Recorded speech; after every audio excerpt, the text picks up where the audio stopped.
Nesse vídeo, nós vamos falar sobre democracia.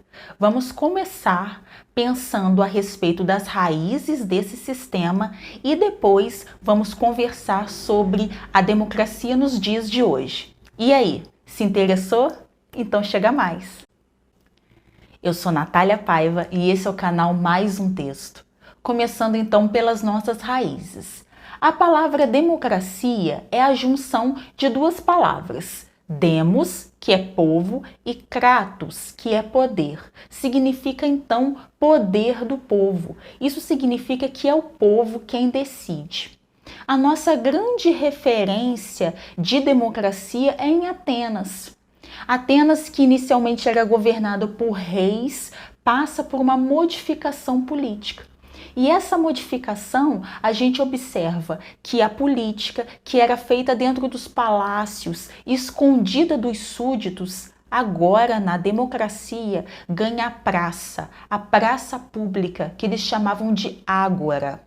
Então, essa nova forma de se fazer política tem tudo a ver com o conceito de política que a gente herda aí dos gregos e que são eles que desenvolvem. Política são os assuntos da cidade, os assuntos da polis, os assuntos do coletivo. Dessa forma, a gente observa que os assuntos do coletivo passam a ser tratados pelo coletivo e de maneira coletiva. Uma característica bastante importante dessa democracia ateniense é com relação à cidadania. Lá, apenas os homens que eram cidadãos maiores de 18 anos, nascidos em Atenas. A gente observa uma exclusão de uma parte bastante grande e numerosa da população. Estão excluídos aí mulheres, os estrangeiros, que eram chamados de metecos, e estão excluídos também os escravos. Atenas e boa parte do mundo antigo se utilizava de mão de obra escrava. Então a gente vê que existem aí estudos que apontam que apenas 10% da população e da sociedade ateniense era considerado cidadão.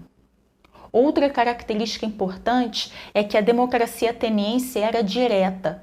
Isso quer dizer que eram os próprios cidadãos que se reuniam na praça, na ágora e discutiam os assuntos. Qualquer cidadão tinha o direito de levar um assunto coletivo a essa reunião, a essa assembleia de cidadãos. E ali eles iam discutir, chegar num consenso e tomar as medidas necessárias. A gente já observa então que nós temos, com relação à democracia ateniense, muitas semelhanças e grandes diferenças. Permanece o princípio, poder do povo. Com relação à cidadania, houve uma ampliação da cidadania. Hoje, todos nós somos cidadãos e possuímos direitos garantidos por lei, garantidos em Constituição. O que modifica bastante é a forma. A nossa democracia hoje é uma democracia representativa. Isso quer dizer que nós elegemos representantes e eles sim vão se reunir em assembleia para discutir os assuntos relativos à coletividade. É importante que a gente entenda que cada pessoa eleita exerce uma função, tem um cargo dentro do governo e cada cargo tem a sua atribuição própria. Isso é bastante importante da gente perceber.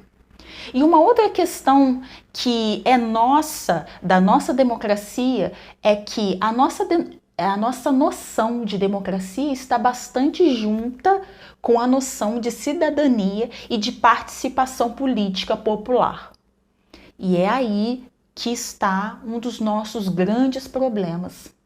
Mas antes da gente discutir problema, dá uma parada, se inscreve no canal e depois você volta para a gente saber e discutir um pouco sobre a nossa democracia, né?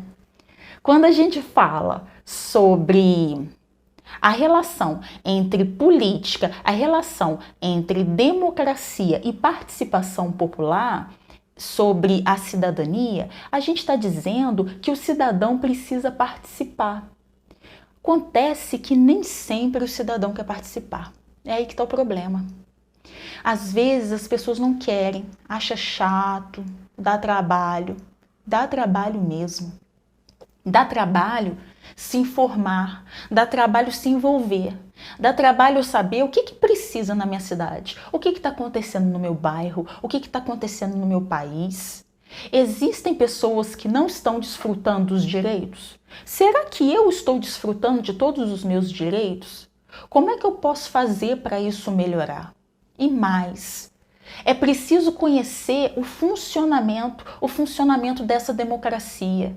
A gente precisa conhecer as regras do jogo. Não é assim, a gente vive numa democracia, o poder do povo, o povo faz o que quer. Não é assim. Nós temos regras, nós temos leis, nós temos uma constituição. E dá trabalho saber isso tudo. E essa preguiça política, ela é muito perigosa, porque existem inúmeras pessoas que não têm preguiça, aliás, são bastante espertos. E esses espertos se aproveitam da preguiça política do cidadão. E essa preguiça política é útil a esses espertos. A preguiça política também é completamente antidemocrática. Porque se democracia é o poder do povo e o povo não quer exercer esse poder, que democracia é essa que a gente vive? Uma outra questão bastante séria na nossa democracia é a questão do outro. É a questão de ouvir o outro e perceber que nós não somos um povo, uma unidade. Nós somos diferentes. Existem variados tipos de pessoas, nós estamos em posições sociais diferentes, portanto, nós somos diferentes. E a democracia é a reunião das várias vozes diferentes, dos vários locais. E por vezes essas vozes são discordantes. Mas é necessário que a gente ouça o diferente e que a gente ouça essas pessoas na especificidade delas, com as questões delas, respeitando as questões do outro, as questões referentes à particularidade de vida daquele outro indivíduo, daquele outro grupo social. Quando a gente não escuta e mais, quando a gente classifica as questões do outro como mimimi, a gente está dizendo que os outros não são importantes. A gente está dizendo só eu importo, só importa os meus, somente aqueles que estão ao meu lado, socialmente ao meu lado, somente esses têm voz, somente esses têm importância social. E isso é completamente antidemocrático. Eu acho que vocês já perceberam que democracia é muito mais do que votar. Democracia é um estilo de vida, é um estilo de sociedade. Então, quando a gente se ouve, quando a gente se respeita, todos nós crescemos. Quando a gente dá voz a todas as pessoas, a sociedade como um todo cresce. A questão é, você quer que a sociedade cresça, que a sociedade evolua, ou você quer que só a sua vida vá para frente? Fica a reflexão. Até a próxima.